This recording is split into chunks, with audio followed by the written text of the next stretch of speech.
So we can start with discussing topic 3. Topic 1 and 2 are in this playlist, so you can check them out. So organizing is topic 3. So the process of organizing involves the following steps. The first step is determining the activities you need to do. So you define and determine the activities you want to do so that you are able to achieve your goals. Then the second step is grouping these activities into a logical manner or into logical and convenient units. Then step 3 is delegating authority. So you delegate authority to the people that are going to be involved in doing these activities. After you delegate authority, you define the responsibility. You allocate a responsibility to the individual that has taken that responsibility or the activity. After that, you assign duties. You assign duties to specific people who are in positions and they are able to accomplish those responsibilities. After that, you make sure there is horizontal and vertical. There is a good way of communicating, a good way of delegating authority, that the relationship is good, both vertically and horizontally. Those are the main steps when you are doing you're organizing an activity or a process in a business. We said number 1, determine and define the activities. Number 2, group these activities into a logical manner. Number 3, delegate authority to people who are in positions. Number 4, define and give them responsibility and have a way of checking their performance. Number 4, assign duties to these people. And then the last one is ensure there is authority and the relationship is smooth and the communication is also good in the organization. We also have types of organizations. So we have 2. We have formal organizations and we also have informal organizations. Formal organizations are government institutions or private companies that have a way of how activities are coordinated. They have an intentional way of how they deal with activities so that they are able to achieve a common objective, a common purpose. Those activities are structured with clear goals. They even have organizational charts of how each person does, each business does their work in the office. So examples are government institutions, like I've said, and private companies, some under KEPSA. We also have informal companies. These ones are highly flexible. They don't have a structured way of doing stuff, so they are spontaneous. So activities are highly flexible. As they achieve their goals, they don't have a structured way of doing things. Most of them are informal private companies. So the way they work, the way they employ people, the way the activities each person does in the office will highly be flexible. One can work as a cashier today, tomorrow they are marketing, the next day they act like they are planning. So it doesn't have a structured way of doing things. They are called informal. They are the most common, and they have employed, they are the companies that have employed the most people we have worldwide. Most businesses are informal. Private companies, self-employed businesses, all those are fall under informal organizations. Importance of organization as a principle of management. One is when you organize your work, it helps you in managing your business from the top. You're able to organize your work very well. It's a tool for aiding you in management. It facilitates growth of an organization. You're able to monitor growth. It also prevents the duplication of work. When you organize your business well, you will also be able to spot where activities may be duplicating. It also helps you in ensure optimum use of the human resource you have. You're able to optimize and ensure every person, every employee is being utilized well. It also stimulates creativity in the business. Something else it does, it facilitates stability of the business organization. Also, organizing as a principle of management helps you to adapt to the current technology. It helps you in cooperation of workers in the office. The activities are able to synchronize well. It also helps you to prevent the idea of blaming each other. So if you organize your work well, if you organize your department well, if you organize your business well, you'll be able to be in a position to eliminate disputes in the office. It also helps you in having better communication amongst the employees, both vertically and horizontally among its peers in the office. It also helps you to measure performance against responsibility of every individual. So when you organize your work well, you'll be able to monitor, have standards that you can check against, and be able to utilize everyone's performance. It also helps you in distributing work and functions well in the office. It also helps you to be in a position where you're able to organize, be able to expand the departments as required, be able to check which parts need some changes. These are some of the reasons why organization is an important principle of management. We also have for formal organizations, they have their own principle. So when formal organization apply the principle of organizing, they are able to have unity and direction in everything they are doing in the office. They're also able to have some return on investment by ensuring there is efficiency in everything that is happening. They're also able to be able to have unity of command in the business, where authority is sufficiently given with the idea that the results shall be also be checked and monitored. It also brings about accountability. Every person is accountable to the activity they do in the office. It also brings about the idea of division of work. So when a company is applying organization as a principle, there is unity of command where people are able to know who they report to, who is their immediate boss, to avoid confusion. It also brings about the idea of specialization, where activities are also as per the people that have also studied and have experience and have also gone to school in that particular line. Organization also brings about the flexibility and the idea of simplicity, where you can adopt to the changing environments and situations. So you have a business that is organized well. These are the principles that will work, especially for formal companies. We've started by saying unity of direction and objective, the idea of a principle of efficiency, the idea of authority and having some unity of command, also the idea of responsibility for results. So responsibility comes with accountability, where you are accountable for the results, the performance of a department or a section of an office or a company.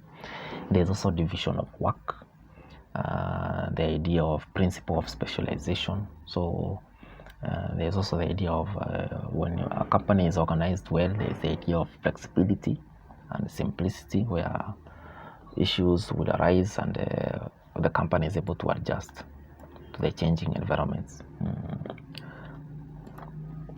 We also have departmentalization as a subtopic here under organizing.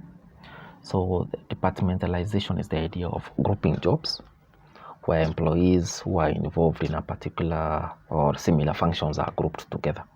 So we may have departments like marketing, ICT as a department, finance as a department, HR as a department.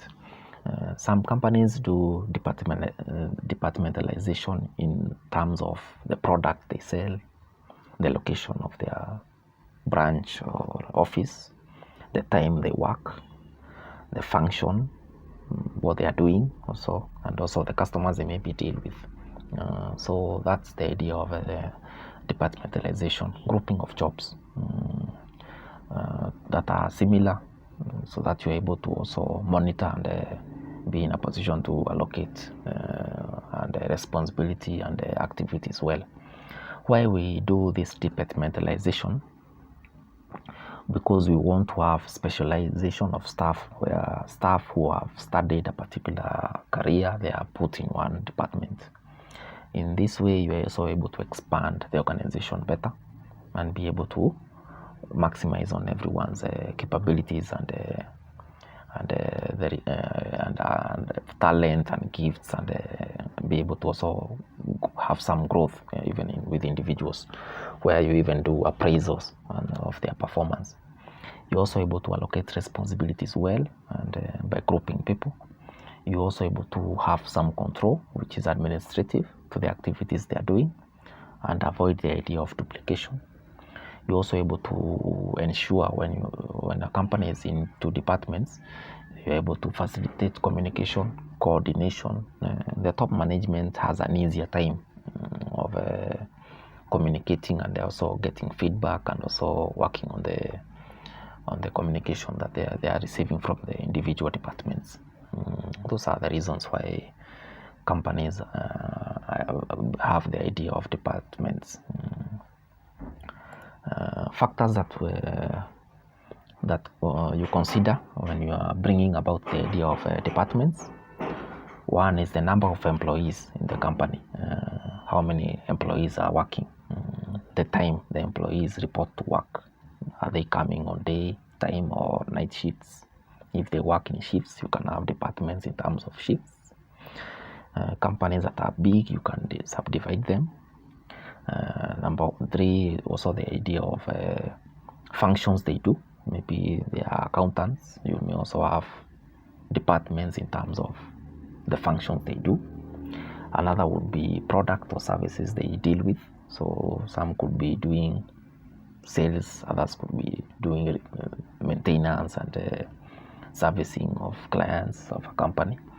Another factor you can consider is the location. If you have several branches, you can as well work, see if they are in departments to better coordinate them. Some companies also have departments in terms of the customers employees deal with. So a department could be having employees that deal with walk-in customers, a group of employees who deal with online customers, another group of employees that deal with corporate clients. So the idea of the customer kind can also be a factor that you consider. Those are the factors. Number of employees in a company. If the company is big, it can be a reason why you are bringing about the idea of departments. The time employees report to work, the functions they do, the product or service they sell, the location, the type of customers they deal with. Those are some of the factors. Advantages of departments. So departments facilitate specialization.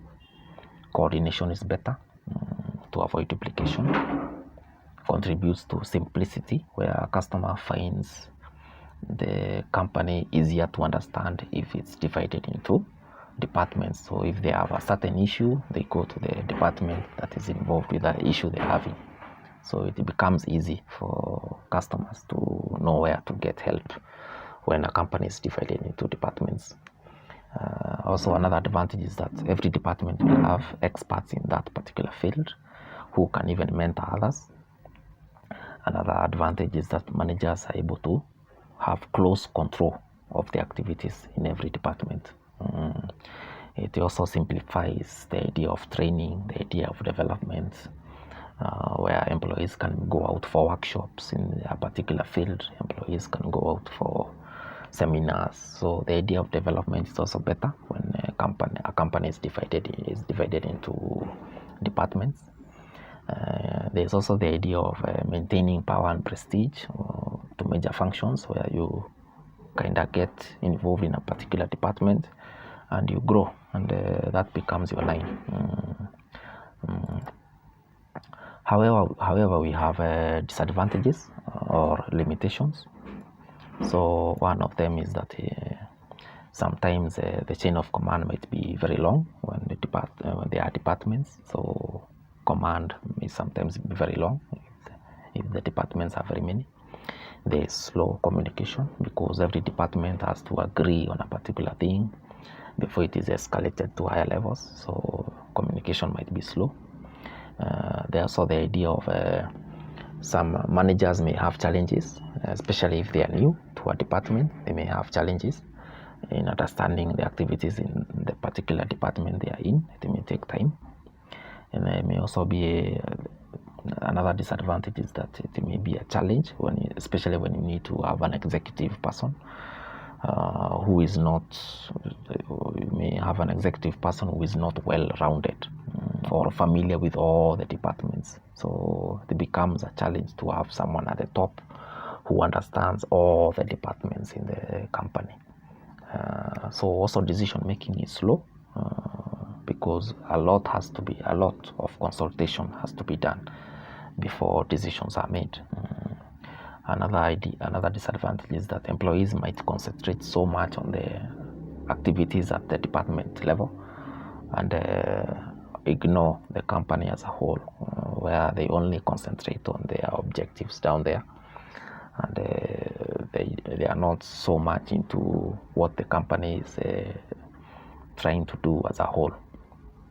Another disadvantage is that sometimes one department might be very productive and it may not be so visible, and sometimes that idea of them shining is sometimes not that visible to the rest of the departments. Another disadvantage is that sometimes issues of adaptability to the changing environment might be there for certain departments to adapt and catch up with the changing technology. Those are some of the disadvantages of departmentalization.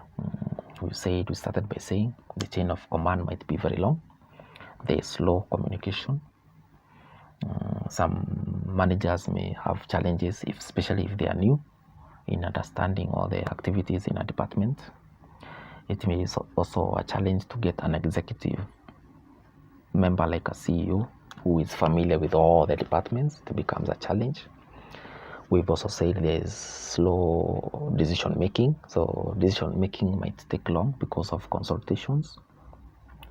We've also said that sometimes one department might be generating or be very productive, and it may not be visible to all the other departments.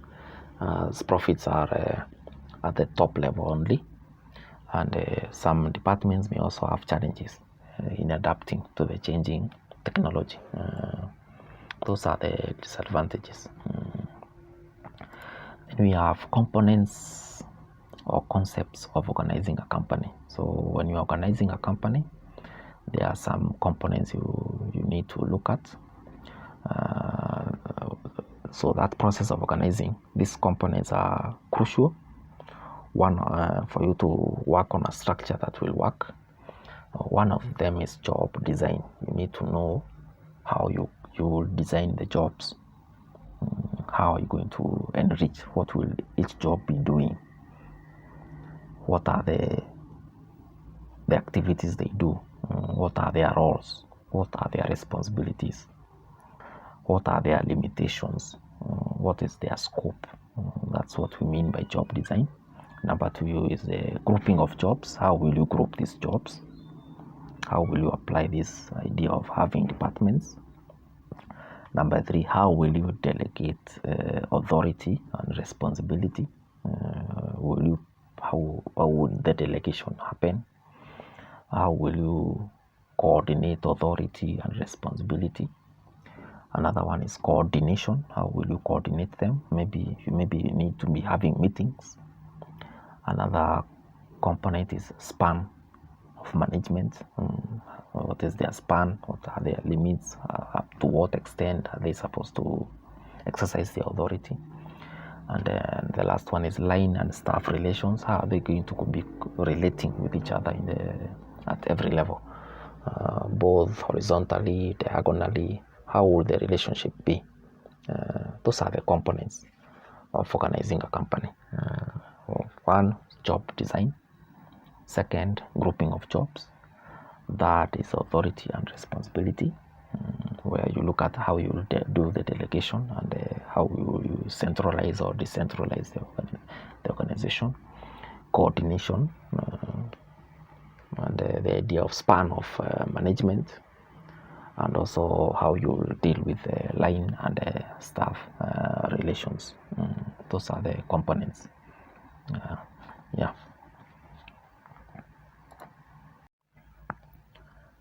So we also have delegation as a subtopic.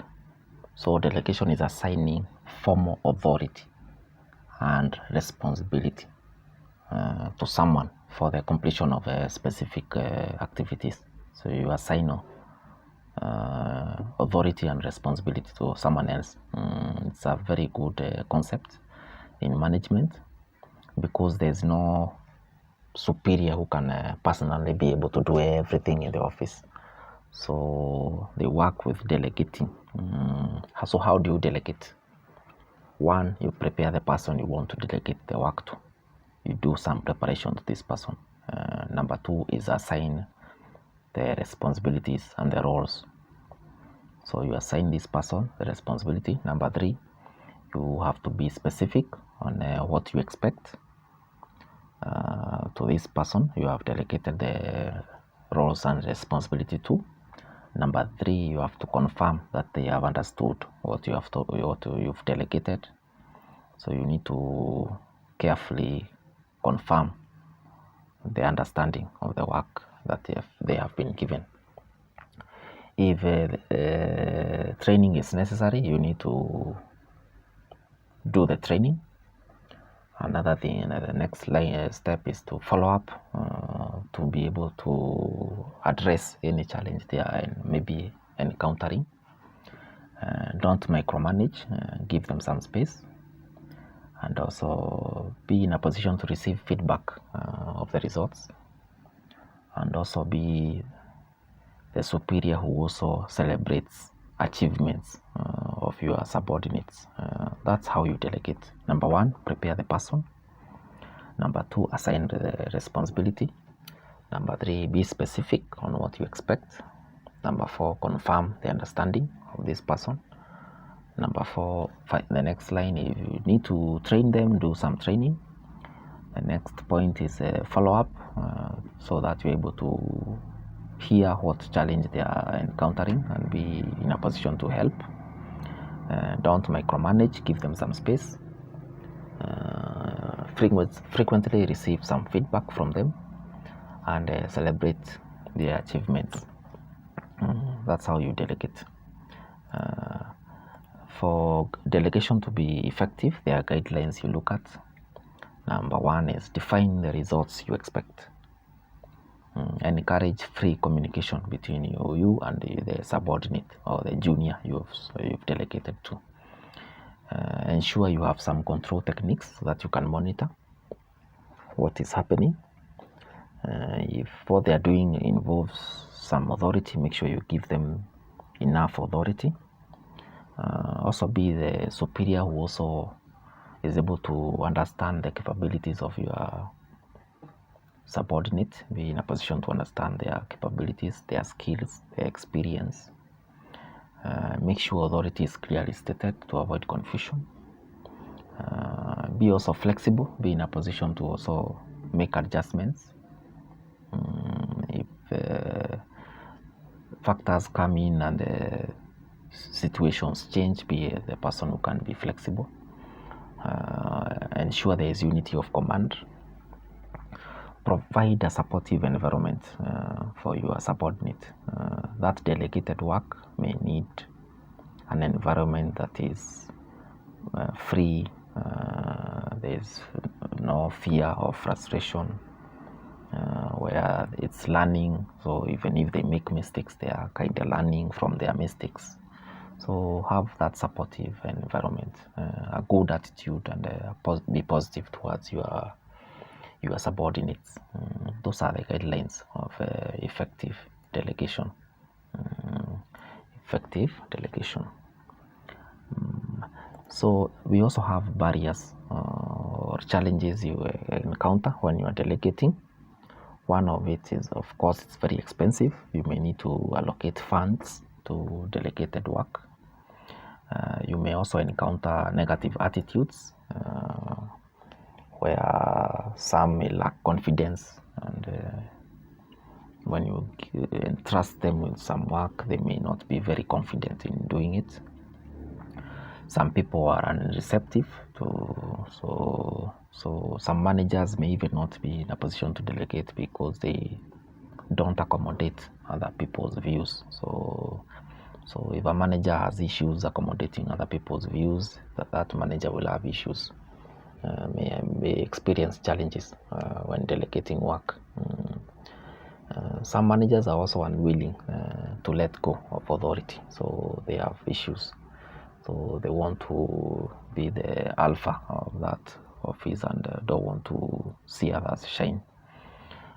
Also, some managers also have issues of accommodating other people's mistakes. So they are very harsh when a mistake is done. That way, your subordinates will now fear taking responsibilities because they consider you to be very harsh on them if they make mistakes. Another reason why there could be barriers in delegating in an office is perceived threat. Some superiors are insecure. They don't want to appear like they are not qualified, and they fear being replaced by the person they have delegated their work to. So another reason is feeling of inadequacy. They feel like they are not competent enough. So when they don't want to delegate because they don't want to expose their lack of skills.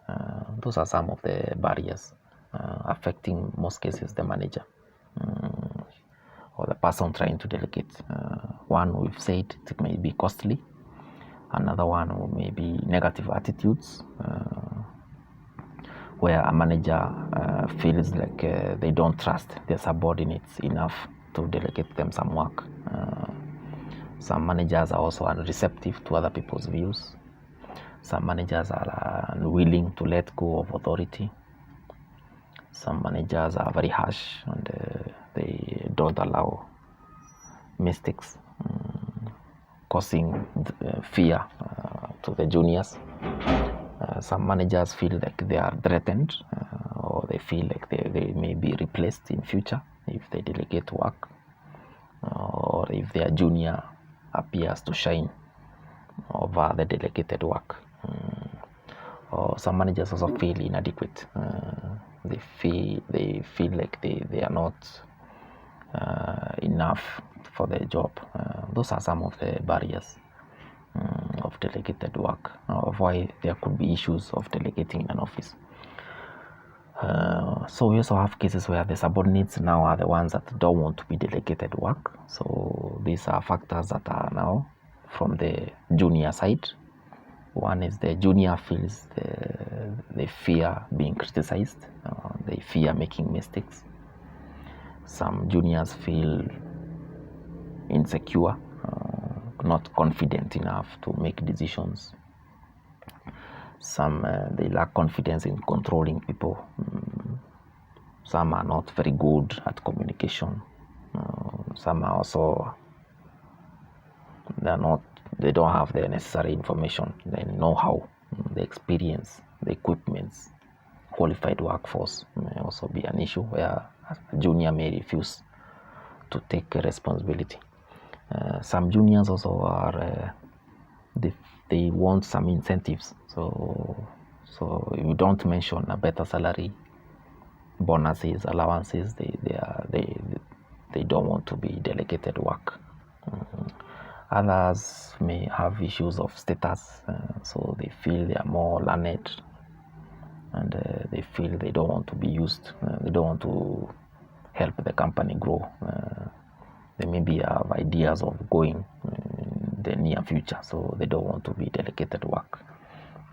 Some managers also lack what I said earlier, confidence and the capability to handle responsibilities. Those are some of the reasons why subordinates or juniors fear being delegated work. One, we've said fear of criticism or the fear of making mistakes, feeling insecure, where they are afraid of making decisions themselves. Some lack self-confidence in discharging their capabilities, their duties. Some lack information or the resources necessary, like knowledge, experience, equipment, and the like. Some feel like you have to mention money. So if the incentives are not what they want, they won't take the responsibility of the added delegated work. Those are some of the reasons why subordinates or juniors fear delegation. Advantages of delegating. One, it enhances quick action. So delegated work, the action is faster because there's no consultancy that much when someone has some authority down there. It also helps the superiors to concentrate on other duties that are more of the vision and the like, and leave the delegated work to others to handle. So they're able to concentrate on higher levels of work.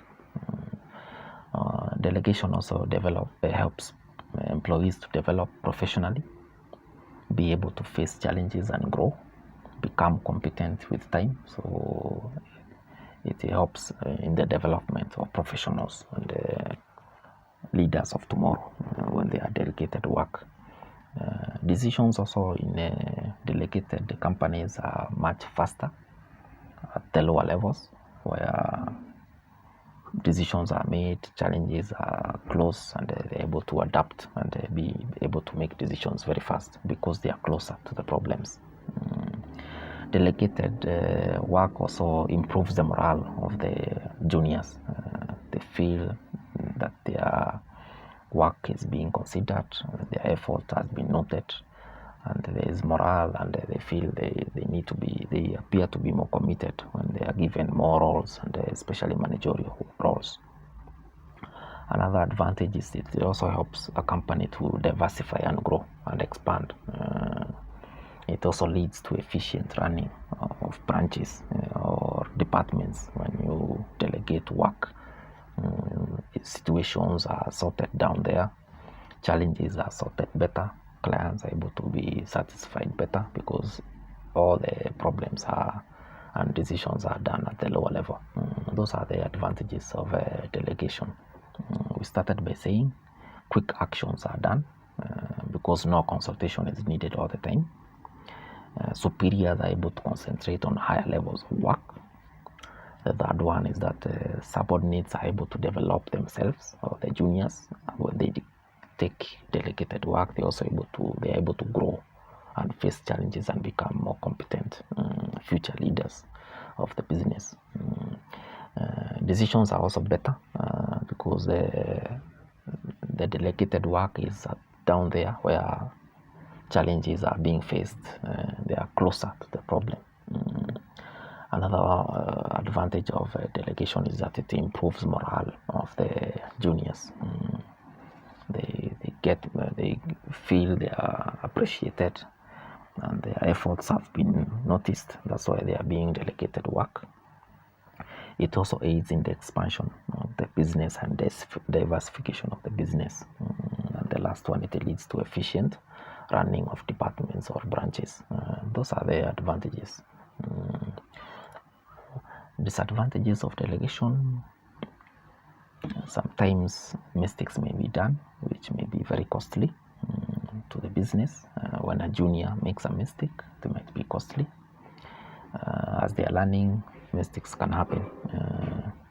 Some juniors lack knowledge or skills. Another disadvantage is some juniors don't put maximum effort to the work delegated. So the results are not as good as they would be if the person delegating did the work themselves. So sometimes another disadvantage is that responsibility may not be enough to the delegated work, therefore causing the problems when you get the results. Maybe work is not fully done or as you expected. Sometimes some juniors may be avoiding making decisions because they don't want to be accountable to the decisions and maybe make mistakes, and therefore work is sometimes slow. Those are some of the disadvantages of delegation in a company. Number one, we say juniors may make serious mistakes. Number two, juniors may lack skills. Number three, they may not put maximum effort to the delegated work. Another one is that sometimes you may delegate and forget to grant proper authority, and therefore you end up not getting the results as you wished. And sometimes the delegated work may have someone who avoids making tough decisions. Those are the disadvantages of delegation. We also have decentralizing of authority as a subtopic. What is decentralizing of authority? This is where jobs in one location or nearby locations are grouped together into one department, and then they are allocated a headquarter or a manager to run them. We call that decentralizing. As companies are growing, you may have several branches in a nearby location, so you group them, have a headquarter, and be able to coordinate everything from the headquarter. The factors you consider when doing the degree of decentralizing a company, you look at the size of the company in terms of the employees. You also look at the products or services the company is involved in. What are they doing? What is the company doing? The other thing, you look at the training of your subordinates, the level of training, the level of experience. The other thing, you look at the relation and how decisions will be made, the factors they face, the challenges they are facing. You also look at the policy of the management, top management. You also look at the geographical spread of the company. Those are some of the factors you consider when you are trying to see how you decentralize a company. Then we have advantages of decentralizing. There's better communication, both horizontally and vertically. It also encourages smooth diversification of products and markets in different locations. Decisions are also faster. There's morale and motivation of employees. When there's a manager who is responsible for the other branches, decisions concerning situations are flexible, and companies are able to adapt to the changing environment and be able to compete well in the market. Top managers, like I said earlier, when you decentralize, you're able to concentrate on policy issues, jobs that are activities that are of higher level by decentralizing. You're also able to compare profits from different organizations, how they're expanding. You're able to compare growth and the like. Decentralizing also allows branches to react to local conditions. So a branch in a certain area will be able to make decisions that are in line with the local situations and challenges. So there's also proper training. So when you decentralize, you're able to train future managers, future employees. There's mentorship down there when a company is decentralized. However, we have disadvantages. So It is difficult to get managers who are well motivated to handle this kind of responsibilities. Some cases you may have inconsistency in how one branch is treating their customers. So when one branch is maybe having a policy that is maybe it's the disadvantage of the business, you may lose customers to your competitors. Decentralizing also may lead to ineffective communication, where there may be confusion to some challenges, because every branch will handle situations differently, causing confusion. Another disadvantage is this narrow-mindedness and attitudes of the people involved. So some managers may be in a branch to only pursue their personal interests. Another disadvantage of decentralizing is running branches is expensive, it's costly. There's also duplication of resources, especially human resource. Every branch must have HR, every branch must have a cashier, every branch must have every role is duplicated in every branch. That's what you mean. It is also challenging to handle emergency issues when a company is decentralized because of bureaucracy. It may also be difficult to attain uniformity in how you handle issues, because every branch has their own way of handling situations. Those are the disadvantages of decentralization. It is difficult, number one, to get a capable manager who is well motivated to handle issues. It may lead to inconsistency in how you handle customers, which may cause you to lose some customers to your competitors. It may lead to communication breakdown, where there may be confusion on how some issues can be sorted. Some managers may be narrow-minded and may be in a branch to pursue their own personal interests. It also is challenging to have proper control of all the branches. So it becomes a challenge to coordinate activities in all the branches. It is also expensive to run. It involves duplication of resources, especially human resource. Decentralization may also be a challenge when you're handling emergency issues. It's difficult to have uniformity in how you handle performance and in every branch. Those are the disadvantages of decentralization. Then we also have a span of management or span of control. What is span of management? This is the number of employees that every superior is supposed to supervise. We call it span of control or the span of management.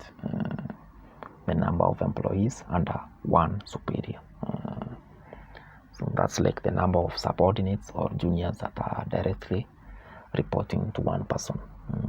So what are the factors that affect span of management? One is the geographical location of the work being done. If it is far apart, it may be challenging for the supervisor to coordinate well the activities. Another factor you consider is the quality of the juniors involved, their experience, their knowledge. Another one is how competent they are, the supervisor is, the skills he has in managing people is a factor. Another one is the level of authority involved. Another is the communication technique you'll be using when you are handling, when the superior is handling their juniors. And another one is the technology they are using, the superior is using to manage the juniors. Those are the factors affecting the span of control. One, we said geographical location. Two, we said competence of the supervisor, how experienced the supervisor is. Another one is quality of the juniors involved. Are they learned? Up to what level?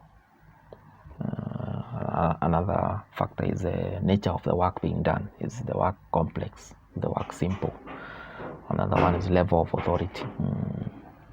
clearness of plan, the plans clear to every subordinate. Another one is how would you be communicating with them, verbally or written. The other one is the technology you'll be using. The next subtopic is decision making. So the decision making is the process of choosing one option over others.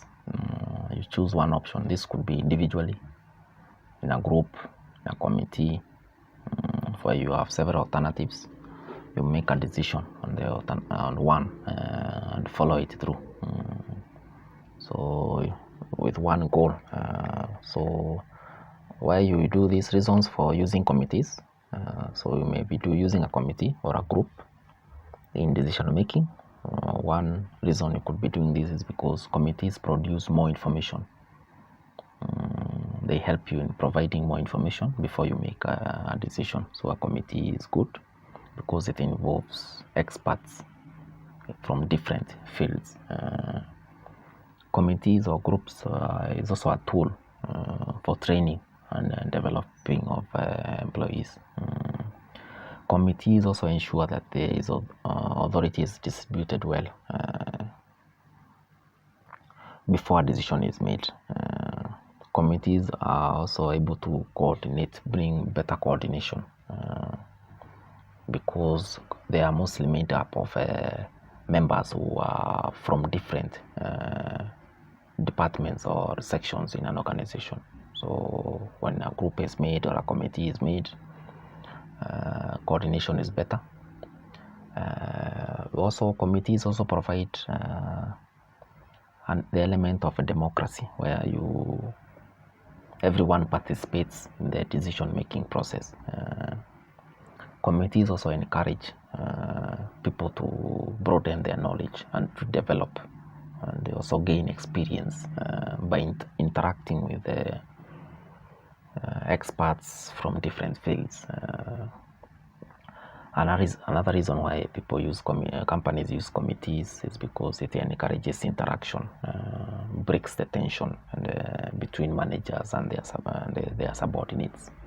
They're able to interact well in looking at situations, discussing issues, and being in a position to make better decisions. It also encourages mentorship.